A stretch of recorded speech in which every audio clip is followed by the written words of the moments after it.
Welcome back to MGSTV. I'm your host Andrew Scott and we're here with Rick Lopes, Chairman of the California Gambling Control Commission. Welcome to MGSTV, Rick. Thank you very much. Pleasure to be here, sir. Well, it's the first ever Macau gaming show. What do you think? I am so impressed. I am so impressed with the show, with Macau in general, the summit going on in accordance with the show. I mean, some of the innovation that I've seen on the show's floor is just incredible, and I applaud everyone who's been involved in putting this thing together. Chairman Lopes, is this your first trip to Macau? And if so, what are your impressions? Oh, this is my first trip to Macau, and my impression is I'm impressed. As I began my career as the chairman of the California Gambling Control Commission, it was just 10 short months ago. Everyone that I spoke to in the industry in California said, you've got to go to Macau. In the States, we think of Nevada or Atlantic City, and all the CEOs and the operators at those facilities told me, if you really want to see gaming at its peak, ultimate gaming, you really need to go to Macau. So I am so happy to be here, and I am so impressed what they've been able to build over the last, 10 or 15 years. It is an incredible accomplishment. Well, during your tenure as chairman, what key changes have you already overseen, or what changes do you intend to oversee to the regulation of the gaming industry in California? Well, I think really the hot topic in California right now is iGaming, internet gaming, and we're kind of working through that with our legislature. And I see that probably coming online, if you will, no pun intended, probably over the next few years. At least I hope to see it come to California. But in California, the commission really takes an advisory role to the legislature and the governor. So that's really their decision to make. But we've been supportive of it, and I think eventually California will have some sort of iGaming. California has a lot of tribal gaming, which is something we're not particularly used to in this part of the world. Could you briefly explain what exactly tribal gaming is and how it differs from the kind of gaming our viewers might be used to? Well, California has really two sectors of gaming, the tribal gaming, as you mentioned, and then our card rooms. In California, we have 61 tribal casinos, and they range from very small facilities to very large facilities with thousands of slot machines and table games included. They have a sovereign right to have gambling in the state of California. They're very well organized, very well managed, and very well regulated facilities. They do a phenomenal job.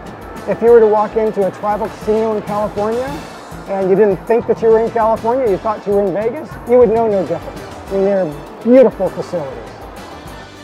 Well, just as New York is an enormous feeder market for the gaming properties in Atlantic City, Los Angeles is also a huge source of customers for casinos in Las Vegas.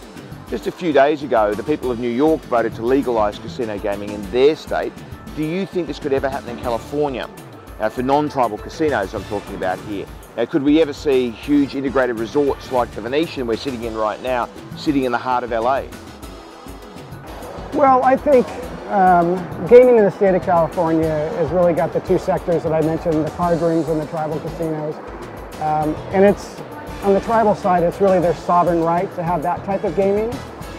In California, the tribal casinos are the only ones that are allowed to have slot machines and certain table games like we're used to, like blackjack and things of that nature, and baccarat.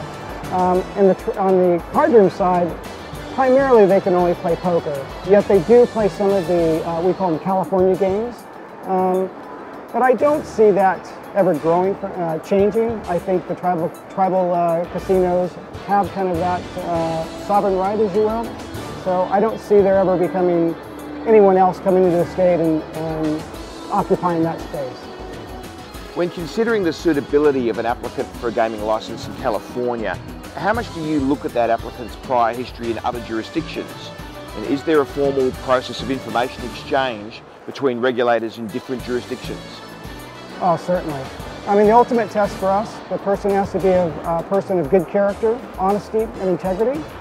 We do a very extensive background investigation on all of our owners, our operators, or anyone who has a decision-making job in a casino or a card room. And we work very well with regulators throughout the country and really in foreign jurisdictions. So a background investigation on a potential applicant to take anywhere from weeks, if not months, to years to complete, depending on the complexity of their finances and their background and things like that. In California, you cannot work in the industry if you've had a felony conviction, and you can't work in the industry if you've been arrested of a misdemeanor crime of moral turpitude within the last 10 years. So it is a very difficult hurdle to get into the gaming space in California. Rightly or wrongly, there is a common perception amongst US regulators and commentators that regulation in the Macau market is quite lax or at least deficient compared to US jurisdictions. What's your view on that? And another important piece of regulating a market is to ensure, it's a balance. You don't want to have regulations that stifle a market and you can regulate an industry to the point where they can no longer be creative, or they cannot grow, or they can't get a new product to market in a timely manner. I've told people in other speeches that in California, for example, a minor change to our Gambling Regulation Act can take months, if not years, to change. It could take months, if not years, to change a simple definition of a term. So, not that California is overly regulated, but there's always a balance when you're talking about regulation.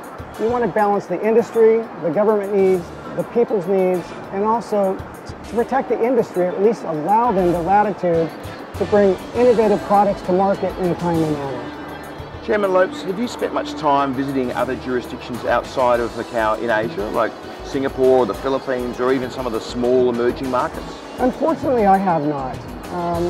As you know, California is a large state, and we have over 80 card rooms and 61 tribal casinos.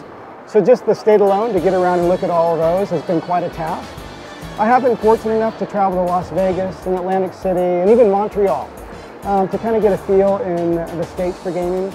But Macau is the first time I've really been out of the country to look at gaming in Asia, and I am so impressed. I would love to go and visit some of the other markets, but now I'm probably spoiled now that I've seen Macau.